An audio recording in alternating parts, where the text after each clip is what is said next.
There are nights a man never stops living inside of. No matter how many years pass, no matter how many sunrises come and go after them, no matter how many times you sit on a quiet porch and tell yourself it's over, it's behind you, you made it through, some nights just stay. They settle into your bones like winter cold, deep and permanent, and they never fully leave. This is one of those nights for me. I have carried it for 7 years now, and I expect I will carry it for whatever years remain, not as a burden anymore, but as something closer to a reason. My name is Caleb Mercer. I am 51 years old. I live alone in a small cabin outside Ash Hollow, Colorado, at the edge of a mountain valley that is beautiful in summer and merciless in winter. Every morning I wake before the sun, pour black coffee, and sit on the front porch with a retired military working dog named Atlas, who has more gray around his muzzle now than I have around my temples. We don't talk much, Atlas and I. We never needed to. 7 years serving together overseas taught us both that some things don't require words. Some things are just understood between two creatures who have been through enough together. I was a staff sergeant in the United States Marine Corps, 3 deployments, combat engineer. I spent years in places where the ground itself was the enemy, where roads were traps and bridges were targets, and the air carried things you couldn't name and couldn't shake. I did my job. I brought most of my people home, and then one day the Corps was finished with me and I came back to Colorado and discovered that the hardest deployment of my life was the one with no mission, no unit, no enemy I could point to. Just silence, just a cabin, just a dog and a man trying to figure out what they were supposed to do with the rest of their lives when the only thing they had ever been truly good at was surviving. Silence is its own kind of combat. Most veterans understand that without needing it explained. You don't come home to peace. You come home to a different kind of war, fought in the dark, inside your own head, with no medals at the end of it, and no one who fully understands the terrain. I volunteered at St. Matthew's Chapel most winters to keep myself useful. Pastor Samuel Green ran the place, a widower in his late 60s, former hospice chaplain, a man of such patient and genuine warmth that being around him made you feel, for a little while, like the world was still fundamentally decent. He had turned that small white chapel into a warming station and food pantry, a place where veterans and struggling families and anyone broken enough to need somewhere to land could walk through the door without shame. I showed up, fixed things, moved things, stayed busy enough to keep the quiet from swallowing me whole. Atlas came everywhere I went, as he always had. That December, 7 years ago, the worst blizzard in 40 years descended on Ash Hollow without mercy and without much warning. Pastor Green had driven into town before the roads locked completely shut, chasing down a replacement part for the church furnace, an ancient golden egg that didn't make any sense to anyone but Pastor Green, and stubborn machine that had been threatening to quit for 3 winters running and had finally chosen the worst possible night to follow through on its threat. He left me alone in the chapel with a toolbox, a flashlight, and instructions I mostly ignored because I had already diagnosed the problem myself. I was flat on my back underneath that furnace, wrench in hand, grease on my jacket, talking to the machine the way you talk to something that is testing your patience, when Atlas went still. If you have never worked alongside a trained military dog, I am not certain I can fully explain what that particular stillness means. It is not the stillness of rest or sleep.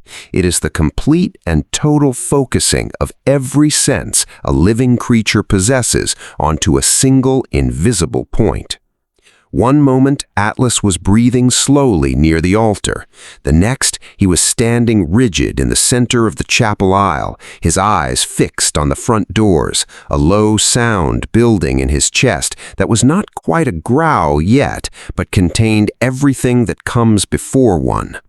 I slid out from under the furnace, stood up slowly, listened to the storm working against the walls. Then came the knocking. 3 knocks. slow and heavy and exhausted, the knocking of someone who had used up nearly everything they had just reaching the door. I crossed the chapel floor. Atlas walked beside me, not ahead, beside, which told me he was uncertain, reading something he had not yet fully named. I unlocked the heavy wooden door and pulled it open against the weight of the wind and the snow, and they were standing there. An old man with one arm around a small woman, his other hand pressed flat against the doorframe, like the building itself was the only thing keeping him vertical. She barely reached his shoulder. They were wearing coats that were never designed for weather like this. Their faces were raw and red from cold. Their shoes were soaked completely through. They looked at me the way people look at something they are not sure is real, with a kind of exhausted, desperate hope that is almost worse than despair because of how fragile it is. The old man's voice came out barely above a whisper, cracked by cold and something else I couldn't name yet.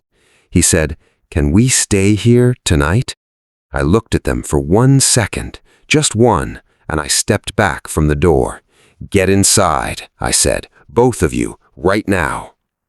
Walter Bennett was 81 years old. His wife, June, was 77. They had lived in Ash Hollow their entire lives, raised children here, buried friends here, built a life from nothing on a small ranch outside town that Walter had worked with his own hands for 50 years. He had been a carpenter most of his working life. Strong hands, quiet pride, the particular dignity of a man who measured twice and never wasted good material. He'd survived a serious heart surgery 2 years earlier and come out the other side slower but still standing, still himself, or so he had believed. June had kept their home and their garden and their life organized with the patient and unshakable competence of a woman who never once asked for credit for any of it. I wrapped them in every blanket I could find in the supply closet and made instant coffee from the small kitchen in the back and brought it to them on a folding table near the furnace I'd finally convinced back to life. They accepted the cups with both hands wrapped around them, held them tight, carefully, the way people hold things they are afraid might be taken away. That was the first thing I noticed. Not their age, not their condition, not even the way Walter winced when he sat down, the way they held those cups. Atlas noticed something else entirely. He went directly to June the moment they settled, not cautiously, not slowly, directly to her side, sat down and pressed himself against her leg with the calm certainty of an animal who had already made a decision before any human in the room had processed what was happening. June startled slightly, then looked down at him, and something shifted in her face, a softening, involuntary and profound, like a muscle releasing that had been held clenched for a very long time. She placed her hand on the top of his head without a word, and Atlas closed his eyes, and he did not move from her side for the rest of that night. I had seen him do this before, overseas after certain operations, when we worked near civilians who had been through things that left no visible marks on the outside. He had a sense for the invisible weight, something in the way a person held their body, in their breathing, in some combination of signals I will never be able to fully explain with science or logic. Atlas always found the person in the room carrying the most of what could not be seen. I watched him sitting beside June Bennett and felt something go very quiet and very alert inside my chest at the same time. Walter avoided eye contact when I spoke to him directly. June asked my permission before she used the restroom. When a hard gust hit the chapel wall and shook it, she flinched. Not the flinch of surprise, but the flinch of someone who has learned over a long time that loud sounds are followed by consequences. They both thanked me repeatedly for things that required no thanks. They asked permission for things that needed no permission. They moved carefully, spoke quietly, occupied as little space as possible, the body language of people who had learned, through long and painful repetition, that existing too fully was dangerous. Around midnight, when I was refilling June's cup, she reached across the table and her sleeve shifted just slightly, just for a moment, and I saw the bruise. Wide, deep, purple fading into yellow at the edges, the kind of mark that does not come from a doorframe or a stumble. I kept my face completely still, said nothing. I had learned in the Corps and in the years after it that people carrying serious fear do not open up when they feel watched or studied or cornered. They open up when they finally feel safe. So I waited. I kept the coffee warm and the chapel quiet, and I let the storm outside do the talking until they were ready to do their own. Walter began speaking around 2 in the morning. He started slowly, hesitantly, like a man testing ice before committing his full weight to it. He told me about Nathan Crowley. Nathan was a financial advisor in Ash Hollow, polished, well-dressed, publicly respected in the way that certain people are respected when they have spent years perfecting the appearance of trustworthiness. He appeared at every community event. He remembered every name. He had the particular warmth of someone who has practiced warmth so long and so carefully that it had become indistinguishable from the genuine article, which made him, in ways I would only fully understand later, one of the most dangerous kinds of people alive. He had come into Walter and June's life 2 years earlier, after Walter's heart surgery had left them financially strained and emotionally vulnerable in the way that serious illness always leaves people. At first, Nathan had seemed like an answer to something they hadn't known how to ask for. He organized their accounts. He handled paperwork they found confusing. He visited regularly and sat at their kitchen table and explained things in calm and reassuring language, while June made coffee and Walter felt, for the first time since the surgery, that things might actually be manageable again. Walter paused for a long time before he continued. Then he told me how slowly, over many months, things had changed, in increments so gradual and so carefully managed that neither of them had recognized what was happening while it was happening. Nathan began making financial decisions without asking. He planted small and gentle doubts about their adult children. Busy people, far away, wrapped up in their own lives, he would say in that same calm voice. He made outside phone calls subtly difficult. He framed the world beyond their property as complicated, and himself as the person keeping everything safely ordered. And then things became something beyond that. Bedroom doors were locked from outside at night. Heat was turned off for days at a time. June had been grabbed hard enough on one occasion to leave the bruise I had seen. Their ranch, the land Walter had worked his entire life, land that sat directly in the path of a luxury resort development worth millions, was in the process of being transferred through documents Walter had signed without understanding what they said or what they meant. Walter's voice had gone very flat and very careful by the time he finished, the voice of a man who has rehearsed something so many times inside his own head that saying it aloud feels strange and foreign, like speaking a language you learned in a dream. June had not looked up through any of it, but when Walter went quiet and the chapel settled into silence, she spoke, softly, without lifting her eyes. She said, "I stopped feeling like a person in my own house." Those words went into the room and stayed there. The storm continued outside, indifferent and enormous. The candles on the altar burned low and steady. Atlas lifted his head, looked at June for a long moment, then laid his chin back across her knee and closed his eyes. I did not rush past what she had said. Some words deserved to sit in the air undisturbed for a moment. Some things cost so much to say out loud that the least another person can do is receive them in silence before responding. Then I said, "You're not going back there. Not tonight. Not until this is handled properly." Walter looked at me, directly. For the first time all night he held my eyes. "You believe us?" he said. "Yes," I said. "I believe you." And something in that old man's face, not tears exactly, but something older and quieter than tears, broke open slightly and then settled. The specific and physical relief of a person who has been carrying a story entirely alone, and has finally, after a very long time, passed part of its weight into another set of hands. I need to tell you something I have never said easily. Sitting across from Walter and June Bennett in that candlelit chapel, I thought about a little girl. She was 8 years old. She was standing on a rooftop in a country that was not mine, in floodwater that was rising faster than our equipment could manage, and I was leading a marine rescue team through a current that was stronger than anything our training had fully prepared us for. We got most of the family. I did not get to her in time. She was there, and then she was gone, and the 2 seconds between those two facts have lived inside my chest every single day since.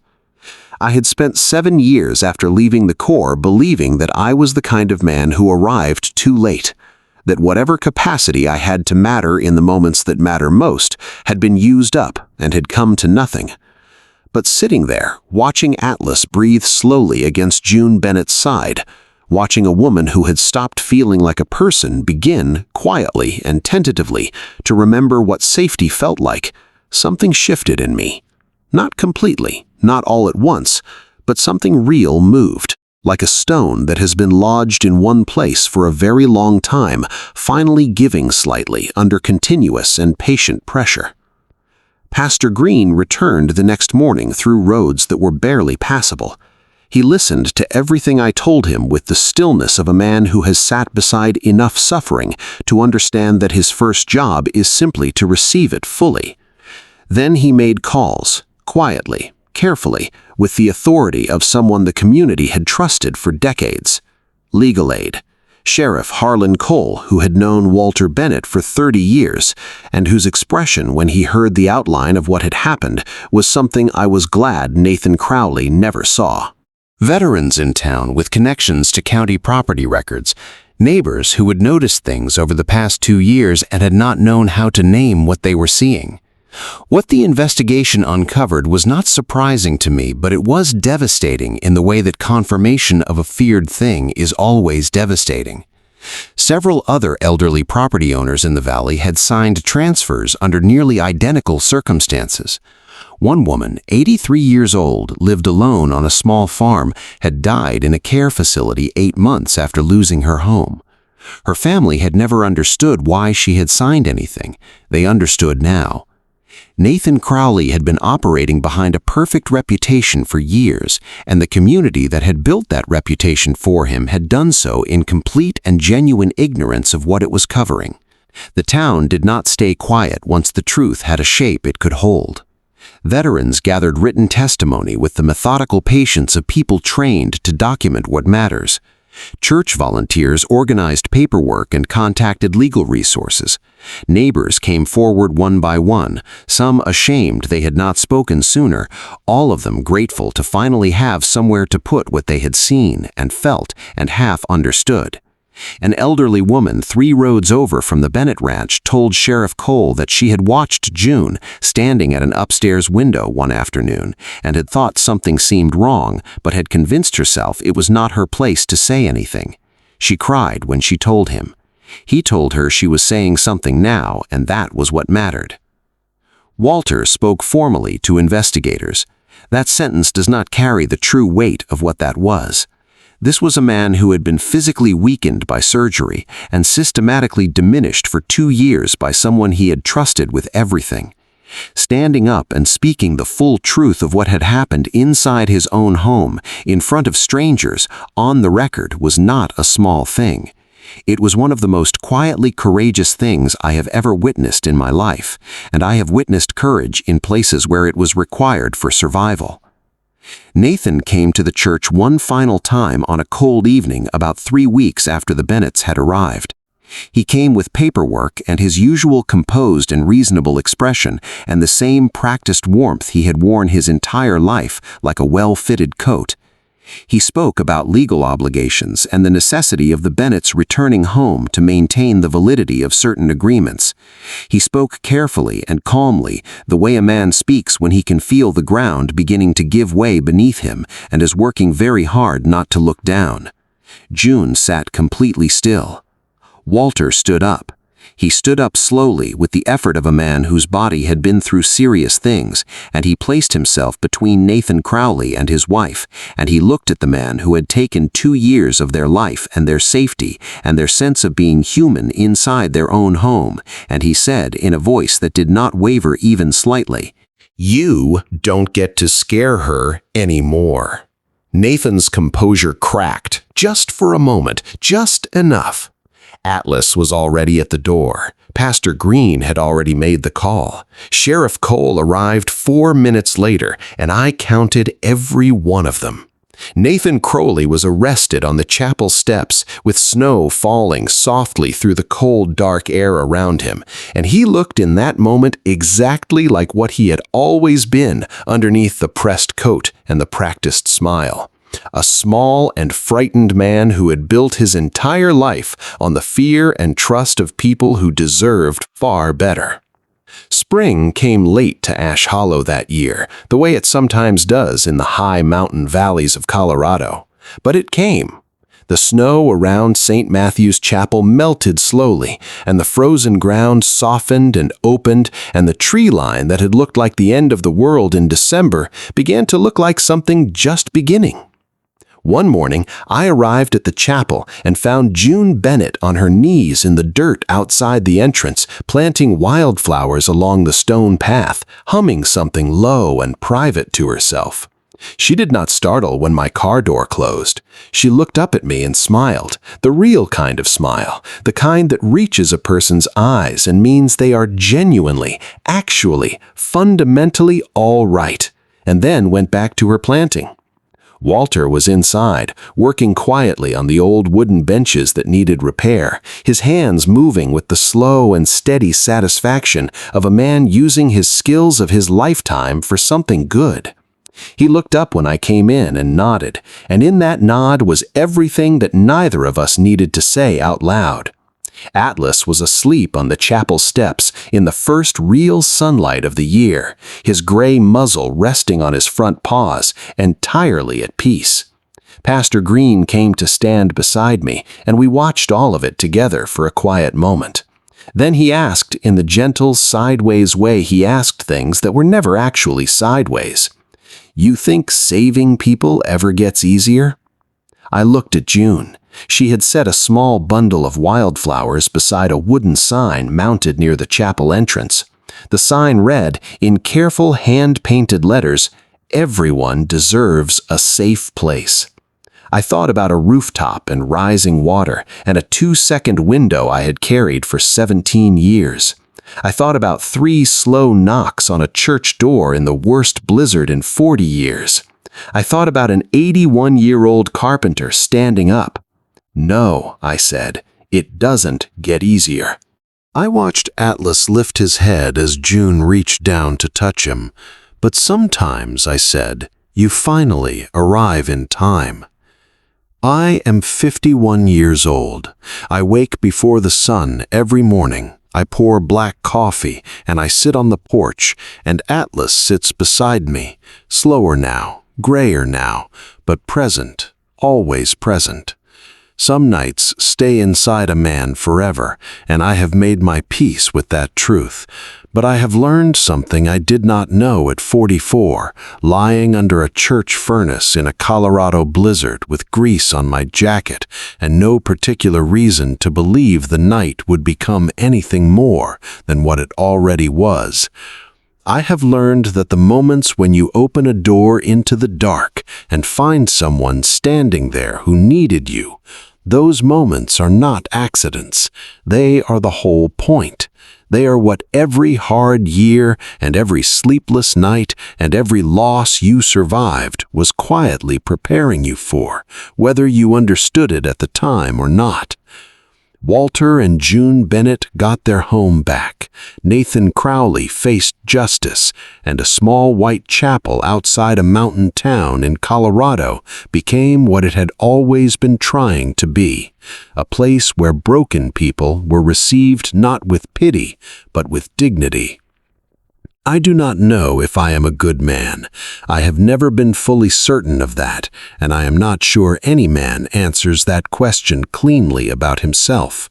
But I know that on the worst night of that winter, I opened a door, and I was finally there in time.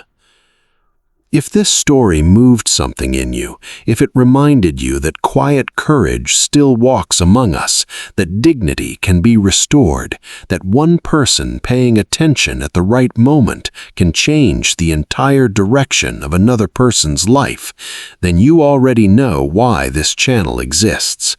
Subscribe to the 11th Hour Last Words. Every story here is told slowly, honestly, and with the full weight it deserves, because the people who lived these stories deserved someone to listen carefully, and so do you. Share this with someone who needs to hear it today. You never know whose door you might be helping to open. Educational and significant value of this story.